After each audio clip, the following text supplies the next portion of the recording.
Ito ang Presidential Broadcast Service. Radyo Pilipinas.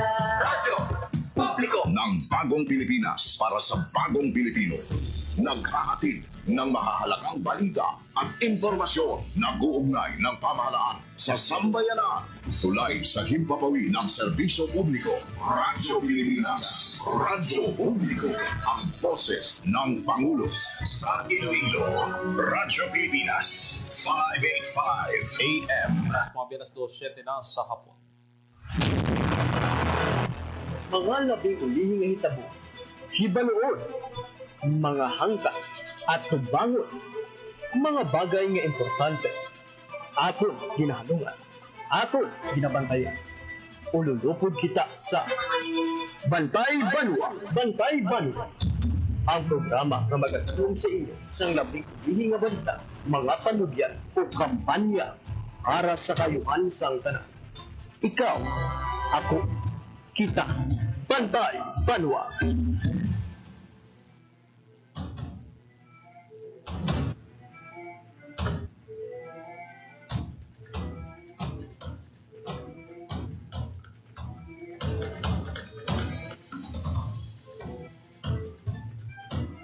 Mayong hapon Western Visayas, mayong hapon syudad kag probinsya sang Iloilo. Welcome sa pagpangalagad sang programa Bantay Banwa. Biyernes, edisyon kita, Agosto 1, tuig 2025. Programa nga magadulong sa inyo sa labing uli nga balita, mga panugyan kag kampanya para sa kayuhan sang tanan. Inang inyo alagad kag Anchorman Joseph Paul Noblesa Tarosa. Lulupod kita sa buong hapon diri sa Radio Pilipinas, Iloilo. Sa aton nga mga balita nga patpaton sa buong hapon, mga kapiran, ang Office of Civil Defense makaupod na karon diri sa aton nga pagpangalagad. Si Director Raul Fernandez ang OCD6. Kantanan sa pagpanubo no, sa alert level dira sa bahin sang kanlaon. Ano ba lang expect naton nga mga tutukan sa Office of Civil Defense. Samtang sa balita naman sa Department of Migrant Workers, kaunta karon ang balita ni Hope Torrechante may pasira ining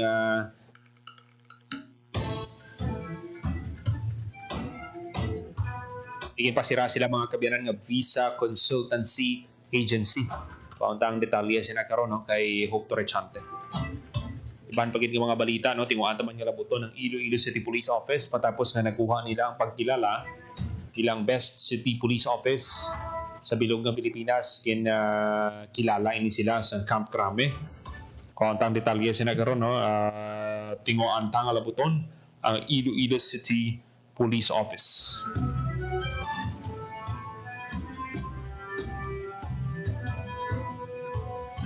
I-establishar lang kita sa koneksyon sa Office of Civil Defense.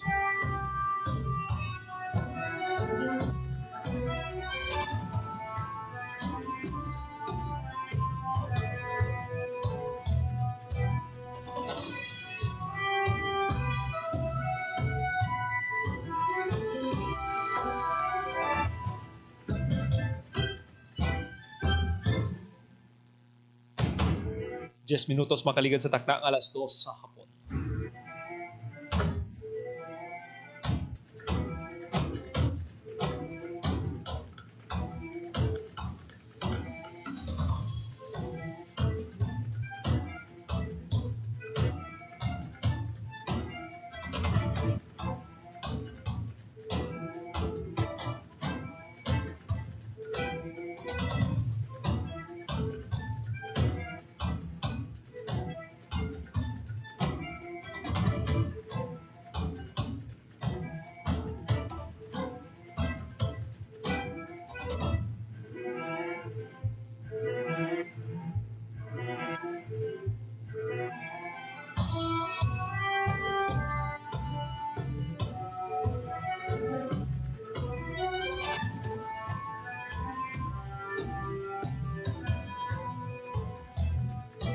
Kupo na to sa piyak nga linya si Office of Civil Defense 6 Director Raul Fernandez. Sir, welcome sa Radyo Pilipinas. Magandang hapon.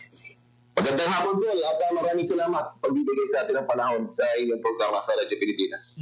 Sir, ang alert level sa Bulkang Kanlaon ay ibinaba na, sir, from alert level 3, ngayon alert level 2 na. Sir, on the part ng Office of Civil Defense at mga ahensya ng pamahalaan, sir, no, na nakatutok sa bulkan, ano sa ngayon, sir, yung bibigyang pansin natin matapos na ibaba na yung alert level? Yeah, sa ngayon, no, dahil binaba na nga yung alert level sa level 2.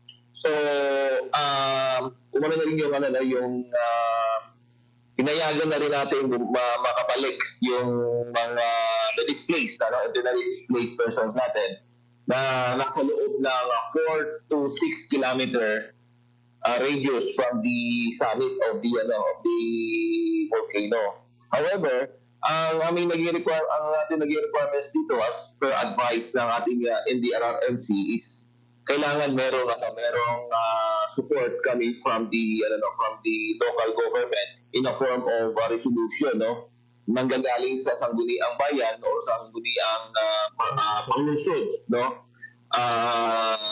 yung utos na magbalik na sila doon sa kanilang original residence, and dapat kailangan merong measures tayo na walang babalik ng 4 kilometer permanent danger zone. So hanggang doon lang sila sa 4 to 6, sa kanilang and then dapat may functional sila contingency plan in case na magkaroon nga naman ulit ng eruption, no? Kasi nga nasa level 2 pa rin tayo, patuloy pa rin natin minamanmanan yung behavior ng vulkan. At sa ngayon nga, meron tayo na italang 11 volcanic earthquakes, tsaka more than and then volcanic earthquakes and 1,000 plus 1,269 tons per day na sulfur dioxide. So, nandiyan pa rin yung threat. Kaya lang binabalang ng PHIVOLCS, no, dahil nga sa medyo nag-waning na yung kanyang activities. So, pero hindi tayo inaalis yung probability, no, that there will be another eruption. So, kailangan nakahanda pa rin sila. And yung pinaganahan natin ngayon on yung evacuation plan nila, introduce natin yung backward card, and then yung contingency plan. Okay. Sir, na-mention mo yung mga uuwi, no, ng mga kababayan natin. Ito yung mga nasa 4 to 6 kilometer danger zone. Pero sir, may requirement pa. So sa ngayon, sir, hindi pa sila nakakauwi hanggat hindi nakapasa ng resolusyon ng kanilang sangguniang bayan o sangguniang panlunsod, Director Fernandez. Yeah, pagkakalam ko na kapag nakapagpulong na, no, yung ating mga sangguniang bayan saka yung sangguniang panlunsod, napag-usapan na nila ito. So we're just waiting for the yung resolution. But sa ngayon, actually ongoing na yung pagbabalik ng iba. Paghahanda, no, nakita natin doon sa RISD natin, nakaprepare na yung mga IDPs natin na bumalik na sila, na makabalik sila sa kanilang dating sa kanilang tahanan. Okay. So ongoing naman yan na proseso, no. Alam naman namin na gustong-gusto talaga ng ating mga IDPs na makabalik sa normal nilang buhay. Okay. So what will happen naman, sir, sa mga kababayan natin na yung mga bahay nila nasa loob ng 4 kilometer permanent danger zone? So magsistay pa sila, sir, sa mga evacuation centers? Yes, definitely. Hindi sila i-off-limit talaga natin yung 4 kilometer permanent danger zone. Dahil nga sa by definition alone, it is a permanent danger zone. So, meron tayong may 81 tayo as per our record. Meron tayong 81 families, no, na hindi sila makakabalik na sa So, sa Panlao City yan, tsaka La Castellana. Ito po yung papagawa natin ng permanent relocation site. So, meron na tayong mga na-identify na sites sa on the La Castellana side and Panlao City.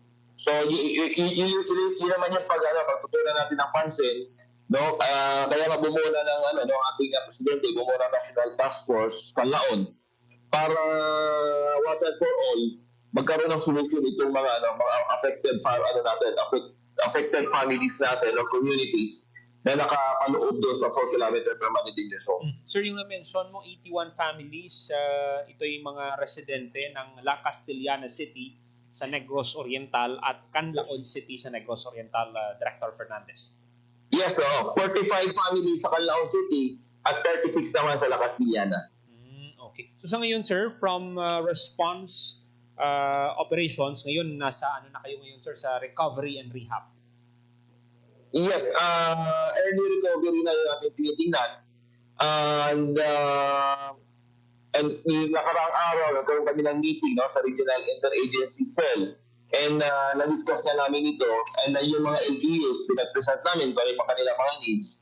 So, kasama nyo sa mga natin, titignan natin sa mga dating na araw, kung paano natin ma-repair yung mga nasira nilang bahay, yung mga disturbed, mga damaged facilities nila, pati mga eskwelahan, at yung mga bahay, at kung paano natin matutulungan sila sa kanilang kabuhayan na maibalik yung normal nilang buhay. Sir, itong 81 families na hindi na makakabalik, sir, no, sa 4-kilometer permanent danger zone. Sa ngayon, sir, saan sila at ano yung assistance na ibibigay sa ngayon ng pamahalaan, sir? Nandun sila sa nila, kanya-kanya nilang LGUs, no? Yung sa Canlaon City, nandun sa evacuation center ng Canlaon. At ito naman sa La Castellana, I think nandito yan sa part ng Masulog, Barangay Masulog. So, patuloy yung support na binibigay natin dyan. Patuloy yung nagbibigay ng tulong yung ating DSWD sa pagbibigay ng family food packs and even yung DOH natin sa health in monitoring their well-being nila. So patuloy yung pagbibigay natin ng diyan. Kaya nga sasabi ko ako, meron tayong meron tayong pinaplanong pag-put up ng permanent relocation site. Permanent relocation site. So yung permanent relocation site, sir, anong mga lugar na ito, sir? If may information na tayo, anong mga lugar ito, Director Fernandez? Yung sa Canlaon City, sa Barangay Dinalbagan, ng Canlaon City, mga around 5 hectares ito na on process na yung procurement ng local government ng Canlaon City. Yung sa La Castellana naman, meron yung sa Talaptap naman, Talaptap, kung po dalawang sa barangay Talaptap, 8.6 hectares saka 11. Ongoing na rin yung procurement process ng provincial government ng Negros Occidental. Okay. So target, sir, may time frame tayong nakikita, sir, kung kailan makakalipat itong mga residente, sir? Kasi we understand hindi naman kumbaga sir, yung mga evacuees natin darating talaga yung time na kailangan talaga nila na may permanent sila na matutuluyan, Director? Yeah, ang timeline namin dito, we are aiming for sana before the end of the year, maano natin yung maiiyan natin yung relocation site nila. Kahit na lang muna, may nakikita kami yung mga smart houses, si DPWH Region 7, magdo-donate siya ng mga smart, yung containerized evacuation center. Okay. Inilipat lang yan from Cebu to Canlaon City. And then kay Counterpart La Castellana naman, sinisud naman yung dito na i-establish yung kanilang relocation houses nila. Kahit na yung smart house na muna, yung container house. Okay. Pero sir, yung nais ko rin sanang itanong, sir, Director Fernandez, kung itong mga kababayan natin, itong 81 families, amenable naman na lumipat sa mga identified na ninyo, sir, na mga relocation site? Yeah, hindi naman natin sila mapipilit, kung may may other option sila. Okay. But definitely, dahil nga for their safety, hindi natin sila papayagan ng bumalik ng 4 kilometers. Okay. Lastly, Director Fernandez, sir, ang inyong mensahe na lang, sir, panawagan sa ating mga kababayan. Yeah, nagpapasalamat tayo, at bumaba na rin yung natin, at na we are hoping na talagang tuloy-tuloy na yung pagbaba ng aktibidad ng Canlaon volcano, na sana mawala na yung alert level na yan, alert level na yan. So, pero habang hindi pa ako tuluyang bumababa, pakiusap namin sa ating mga kababayan na patuloy pa rin tayong maging handa, maging alerto. At makipag-koordinasyon po, lalo-lalo na sa ating pong mga local DRRMOs, sa lahat sa ating mga gobyerno na kung in case nga na patuloy silang makikinig development pagdating mo dyan sa Calaon Volcano para nakahanda naman tayong lahat at susunod lang po tayo muli po hindi na meron lang kooperasyon ang kanilang pakikisama sa atin para po maging maayos po ang lahat ng natin gagawin natin. Nakahanda naman po yung gobyerno na tulungan sila. Medyo may talaga dahil may mga kailangan proseso pagdaanan. Pero rest assured po na magtatrabaho yung ating gobyerno para po magkaroon ng permanenteng solusyon itong problema natin sa Calaon. Okay. Maraming salamat, Director Raul Fernandez ng Office of Civil Defense Region 6. Maraming salamat din po. Okay. Pati ang mga kabiyanan, Director Raul Fernandez ng Office of Civil Defense Region 6.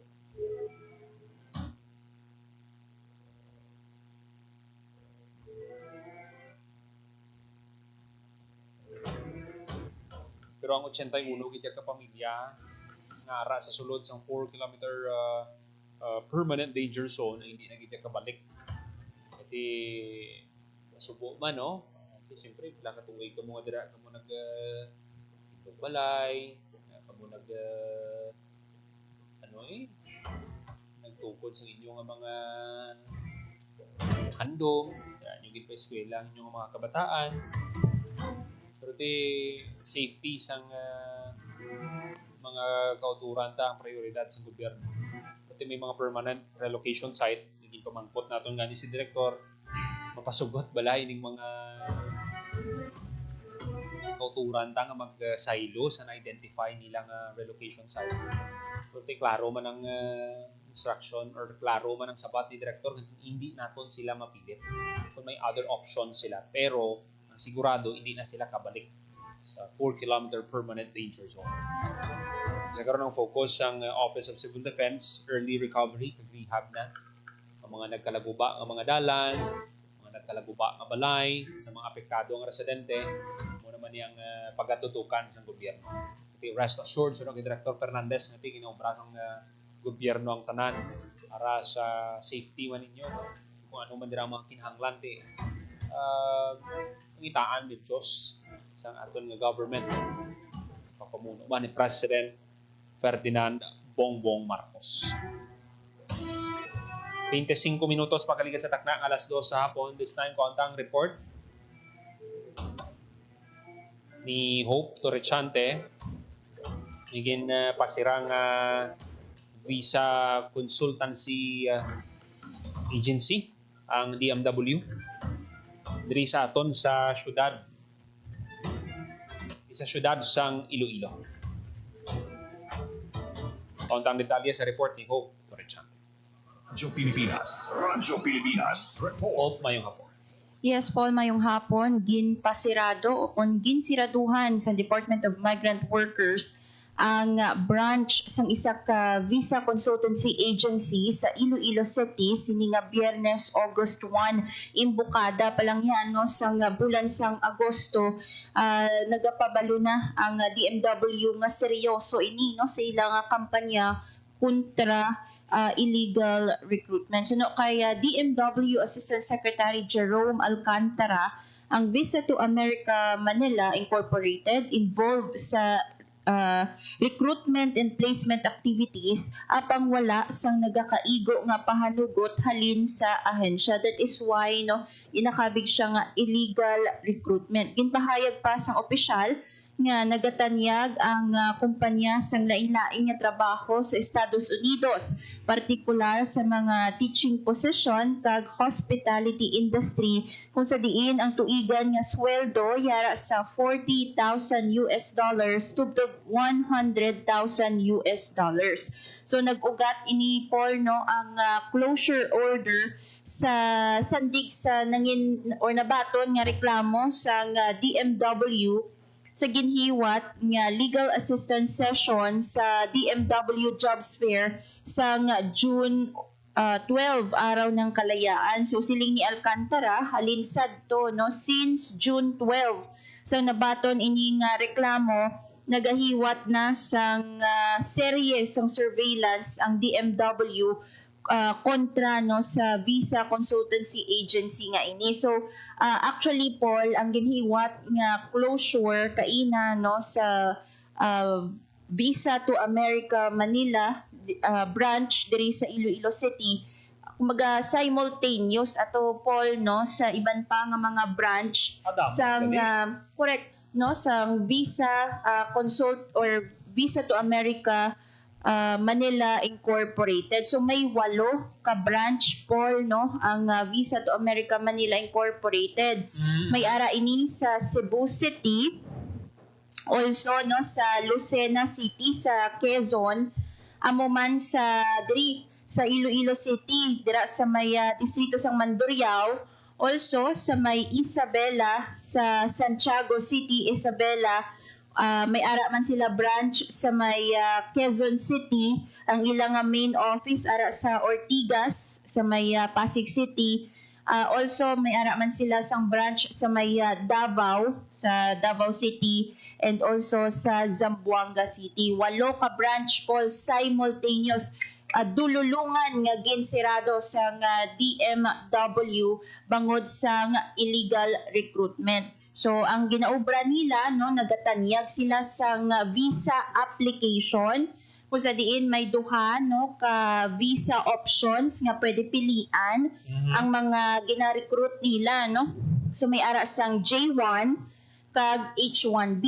So ang J1 para ini sa mga exchange visitor visa, samtang ang H1B visa naman niya ang para sa classified as dual intent working visa. So ini ang mga ginatanyag nila no. Imagine based sa ilang advertisement ang ilang annual nga salary no nga pwede mabaton sa mga gina-recruit no is $40,000 to $100,000.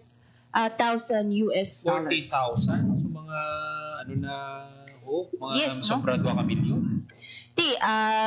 Kung i-check naton sandig abi no sa 57 nga conversion sa $1 no. Lapit 2.3 million na gani. Yes, 28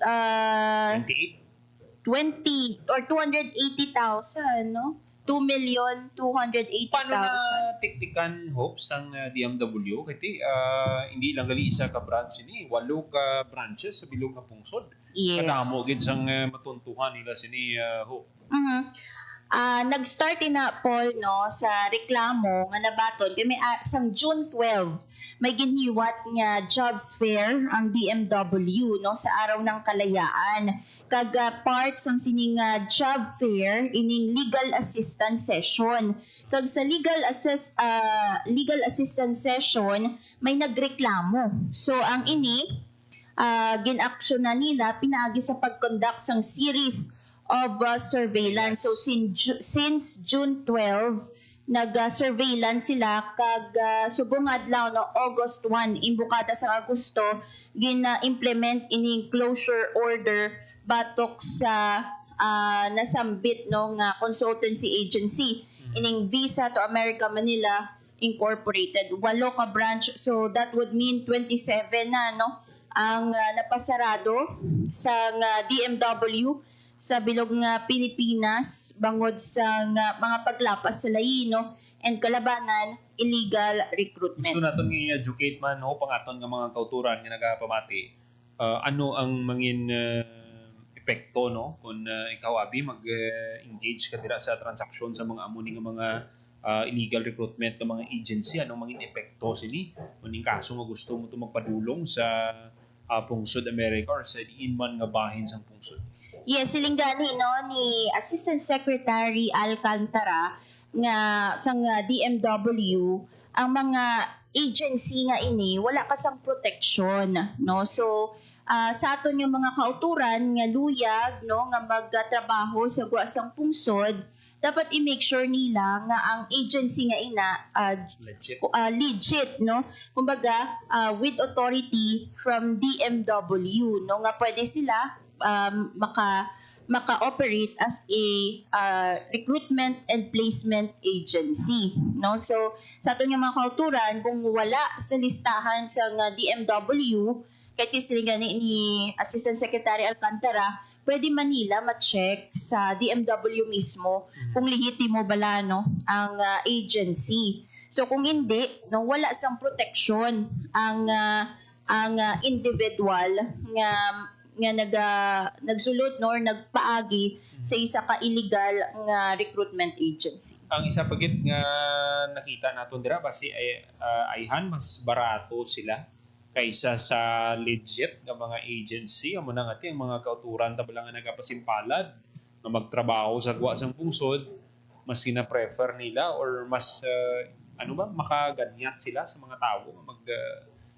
mag-apply or mag-transact. Yes, may mga agencies gidya po no nga nagatanyag sa mga too good to be true nga mga offers, and sa aton nga mga kauturan kung wala ka balasang ideya no, wala ka sang comparison abi sa iban pagid nga mga agency, madali ka nga magkagat no sa mga offer nga ini. Pero based sa padayon nga kampanya sa DMW, dapat i-check gid no ang agency mismo sa DMW kay sila nakaibalo no kung ang ining agency duly or legitimate no nag-operate as a recruitment and placement agency based sa listahan sa DMW. Yari pa matiyanta Paul no ang pahayag ni Assistant Secretary Jerome Alcantara. Nandito tayo ngayon para sa bahagi ito ng malawakang operation laban sa habang nagsasalita ako ngayon dito, yung mga second operations din, closure operations na nangyayari doon sa iba't ibang mga branches ng kumpanya ito dahil sa pag-i-engage nila sa illegal recruitment. So, bali simultaneous yung operation nyo ngayon? Simultaneous yung operation. So, mayroong operation na nagaganap ngayon sa Ortigas, sa Quezon City, sa Zamboanga, sa Isabela, at sa iba pang mga branches ng Central America. Gaano nakatagal itong operation? Itong surveillance na ito, matagal na natin no? Tagal nang niluluto ito. Itong closure na ito ay galing sa isang reklamo ng Department of Migrant Workers sa isang OFW during one of the events sa isang job fair na isinagawa natin. May reklamo tayong natanggap. Nireklamo nga itong kumpanya na ito. At pagkatapos doon, nagsagawa tayo ng mga surveillance operations sa iba't ibang mga branches. Yung ating Migrant Workers Protection Bureau, katulong yung mga regional offices natin. Maraming mga surveillance operations yung ginawa para ma-confirm na talagang may illegal recruitment na nangyayari dito sa Visa to America. Ano yung modus nito? Well, una malinaw, no? Linawin natin, para makapag-recruit ka, dapat meron kang lisensya sa Department of Migrant Workers. Itong Visa to America, wala silang lisensya galing sa Department of Migrant Workers. Sila ay nag-iinganyo ng mga recruit.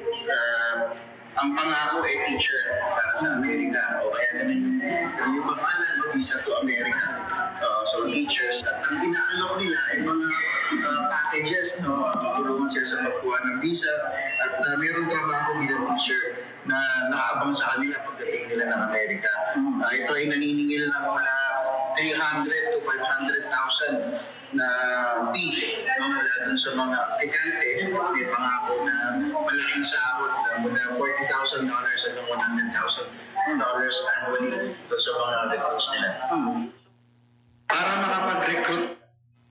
So nabatian Paul no si Assistant Secretary Jerome Alcantara sang DMW. Yari naman niya no pamatian ta ang Regional Director sang DMW Region 6. Sa ating mga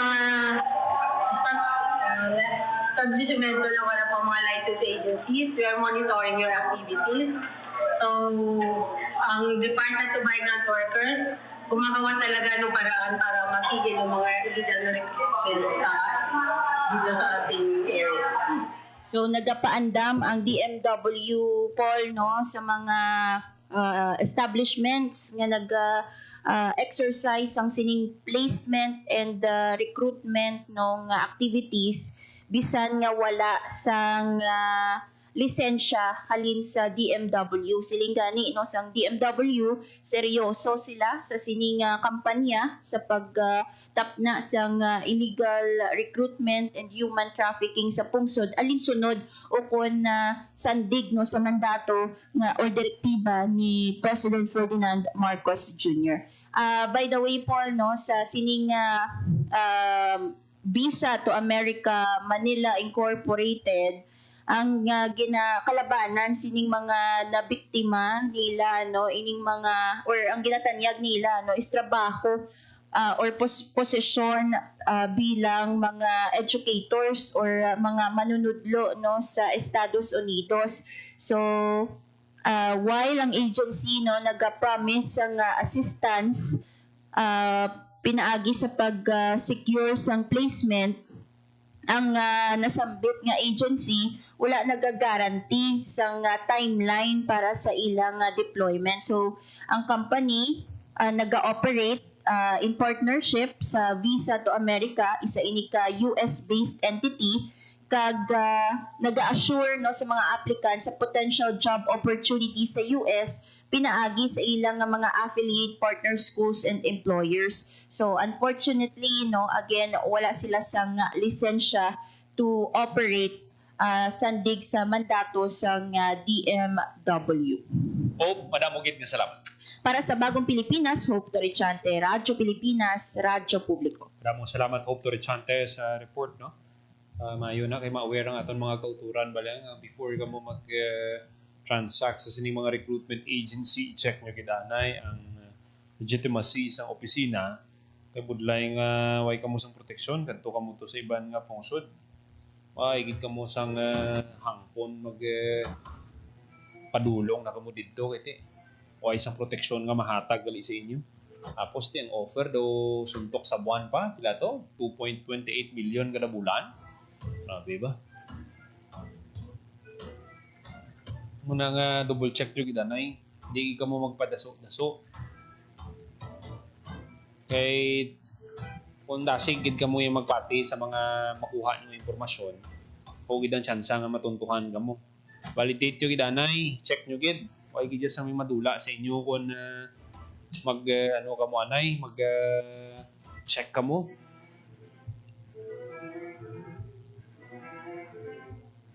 Namugid ka salamat, Hope Torrechante. Sa dugang pa naton nga balita, mag-upod ta karon no diri sa aton nga pagpangalagad. Ga-establishar lang kita sa koneksyon sa Iloilo City Police Office.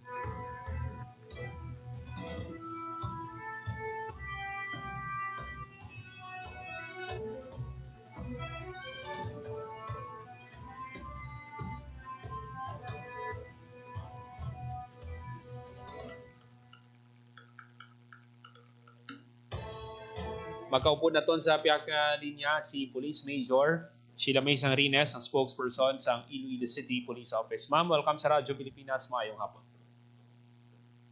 Maayong hapon Paul, kag maayong hapon sa tanang mga nagapod sa aton sa buwan. Ma'am, isa naman ka panibagong accomplishment sa bahin sa Iloilo City Police Office, gintilala bilang Best City Police Office ang Camp Crame. Anong reaksyon sini sa aton nga ICPO?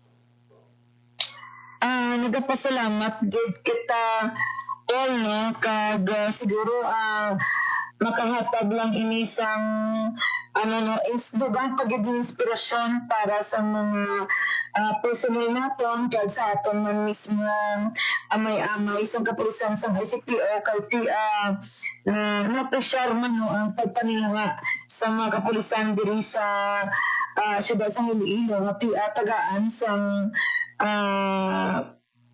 excelente or waising angay or tupo nga panerbisyo mo ang mga pumuluyang Ilonggo.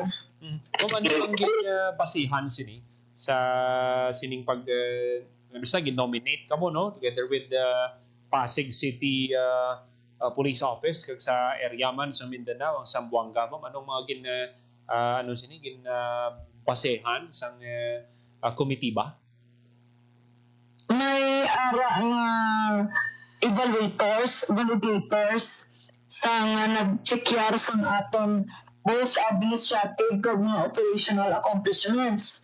So out dira may another set sa evaluators pang guard validators pagidya nga sa diin gin-check pagid sa nagligad ang readiness kag ang mga validity sa mga pila naton ka mga accomplishments nga nakita nila.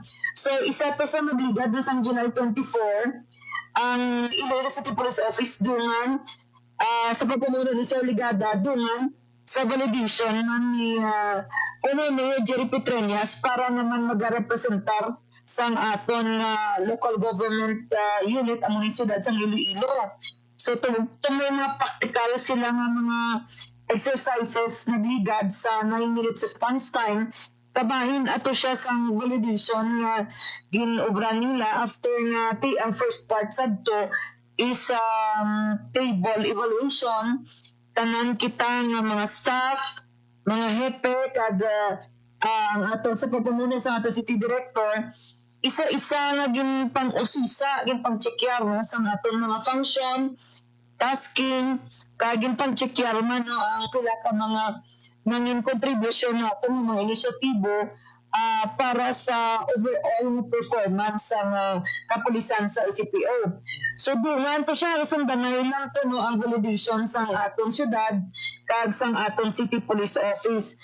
And at that time daw bukasiling kita nga everyone did their best no alin sa sa atong LGU kag diri sa Iloilo City Police Office sa ginbululigan tanan-tanan and wala man kita gipaslaw no kaluyan na tigayon naton nga malupig kung mapurde niya hindi man basta-basta nga Pasig City kag ang Zamboanga City. So daw kalawig na nation man nga nakuha naton nga ma-recognize sa national level kay dinno sa aton celebration sa regional level taog naman kita nga daan una na kita nga nagdaog no gin-endorse lang kita sa national of course ang Iloilo City Government daog sa best LGU man kag ang Iloilo City Police Office Best City Police Office nga wailiwan pagabatunon nini sa atod napisan kag naukod nga city director. So actually upod man sini nga awardan pagid ang aton nga anay o hepe sang CDEU kag kasakaron molo police station officer in charge sa Molo Police Station si Captain Ryan Inot kag ining aton nga isa kang PNCO di naton awardee man ini si Police Master Sergeant RG Catalayban. So wala bot sini diri no Paul kagapon lang ang atod nga syudad man niya kay tungod sa tama gid man ka pinasahi no suporta kay bugos ang suporta niya sa kapulisan diri sa syudad sa Iloilo kag ibon sa aton nga riyon sa kagapon gid kilala man ini no nga best ang nakuha niya man ini ang stakeholders sa award sa bahin sa Camp Delgado sa selebrasyon man niya sa culmination sa 30th Police Community Relations Month celebration. And in nga ang bago nga nadagaan nato no sa syudad sa Iloilo sa atong Iloilo City Government para gidiniya sa selebrasyon sa kapulisan sa bilog ng Pilipinas sa Police Service Anniversary naton na paghiwaton sa Camp Crame. So awardan siya sa Camp Crame, awardan pagidiri sa bahin sang PO6 or Police Regional Offices. Kag upod si Nima no ang aton nga City Director nga magabatod sang award no representing sang bilog nga mga pamunuan sang Iloilo City Police Office. Kay ti makita man kag matyagan man no sa mga pumuluyo nga dako nga bagay nga ang kapulisan suportado man sa aton LGU, and at the same time ang kapulisan is nang seryoso man kag suportado man ang tanan ng mga peace and order programs and activities sa aton syudad. Ma'am, ang luyag naton lang klaro no, ang Iloilo City Police Office nagdaog sang Best City Police. Ano yung nga award, ma'am, ang ginhatag sang Camp Crame sa Iloilo City? Best LGU, Best Supportive LGU, ano ini, ma'am? Okay. Sa nadagaan niya sang Iloilo City Police, sang Iloilo City Government para namin sa 124th Police Service Anniversary this 2025. One siya ng Special Local Government Unit Award for Highly Urbanized Cities in the Philippines. Okay. So amo na ang kabubusan nga titulo sang award nga pagabatunon sang aton anay former Mayor Jerry P. Treñas nga sa gihapon subong aktibo pa man nga nagabulig sa pamunuan sang aton syudad Subong under sa leadership ni Mayor Raisa Treñas. okay. So kanami, ma'am, no, may award ang Iloilo City Police Office, may pagkilala man ang Iloilo City Government. So ang pagbuligay bala, ma'am, kita naton ang maayong resulta kundi ang makabenepisyo gid sinitanan way na sindiwan ang aton mga pumuluyo. Major Salinas. Tama inapol kag sa mga pumuluyo manaton kag sa inyo sa katapo sa media, hindi nilubos kung mga madinalag-on ang aton LGU kag ang ICPO kung hindi magtungod sa pagsalig kag pagkooperar ninyo kag paghulat ninyo no kay hindi man kita perpekto. So may mga best ka kung kaysa may mga kabusman kita sa ekspektasyon sa mga Ilonggo, pero sa gihapon padayon ang pagsalig, ang pagbulig kag ang pag-ooperar ninyo sa mga kapulisan diri sa siyudad sa Iloilo. So nakita niyo man ang pagpaninga man no, in return sa aton mga personnel, sa aton mga officers, kag most especially sa pag-lead man sa aton city director.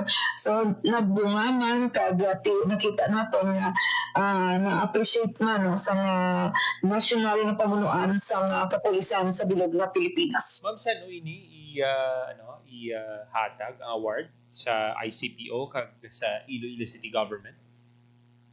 May information kita na pag-iwato ini sa masunod na semana, kung wala kita magsala basi sa August 8, kung wala na sa mga pagbago sa pila kang schedule sa national level. And din naman sa bahay sa siyudad sa Iloilo kag sa ICPO, dako nga bagay o posibilidad sini nga magapatigayon kita sa live streaming sini din kay first time mo duwagid no nakwata sa national ang sa LGU kag ang sa aton City Police Office.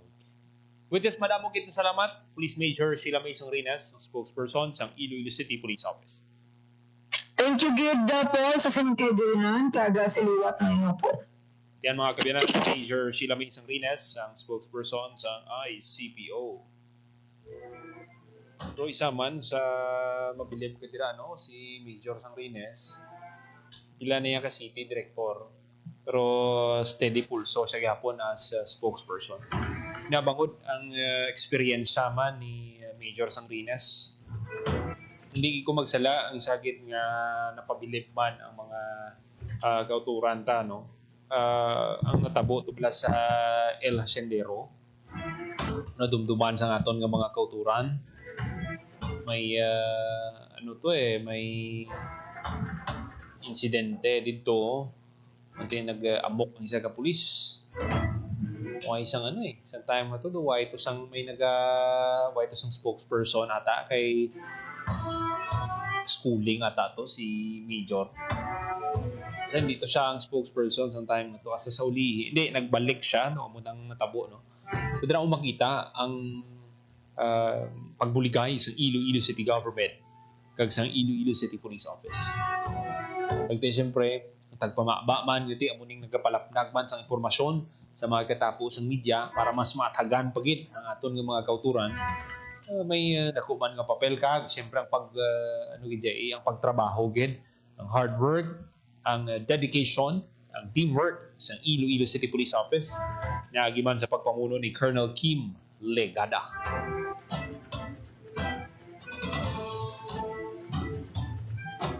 ...52 minutos makaligad sa takna ng alas 2 sa hapon.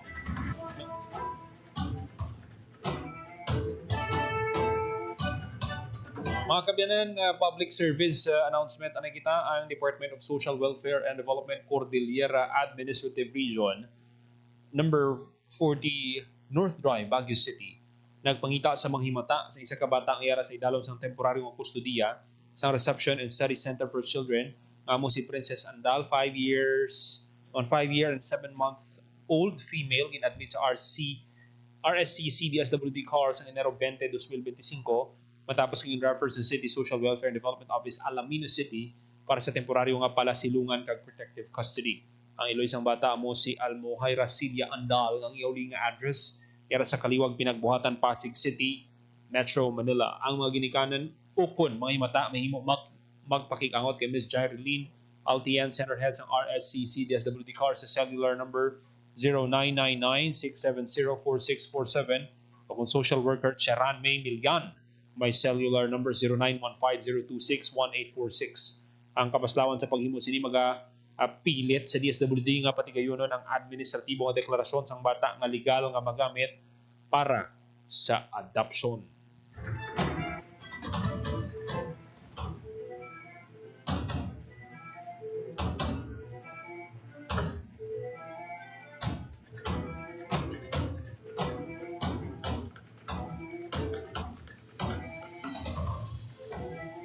Mga kabinan ng iban pagit ng mga balita, patpaton natin sa masunod ng edisyon sa programa Bantay Bantay.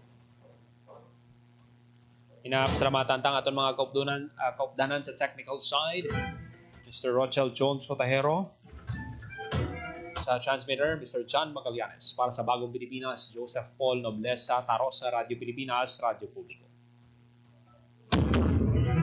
Inyo na ba ang mga labing ihinga kasayura? Bulag, ublag, tugtog sa masunod natin nga pagkulugdanay sa Bantay Banwa.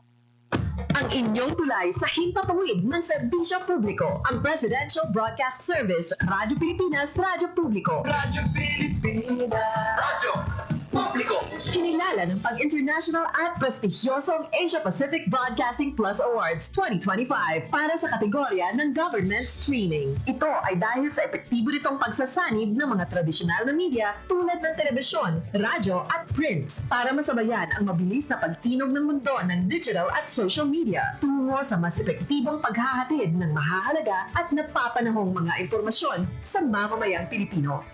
Kinilala rin ang Radyo Pilipinas dahil sa patuloy na pag-akyat ng rating. Ngayon ay matatag sa pang-4 na pwesto sa Mega Manila ayon sa pinakahuling Nielsen Radio Audience Measurement Survey. At sa social media, nakamit ang higit 2,000% pagtaas ng bilang ng mga sumusubaybay sa Radyo Pilipinas page sa unang bahagi ng 2025. Patunay ito na ang inyong Radyo Pilipinas, Radyo Publiko ay tunay na kaagapay ng inyong pamahalaan sa paghahatid ng serbisyo sa mga mamamayang Pilipino. Mula sa aming lahat, sa ngalan ng inyong pamunuan at mga kawani ng Presidential Broadcast Service, kasama ang inyong mga himpilan ng Radyo Pilipinas sa buong kapuluan. Maraming salamat po sa inyong lahat, sa inyong pagtangkilik at pagkilala. Radyo Pilipinas.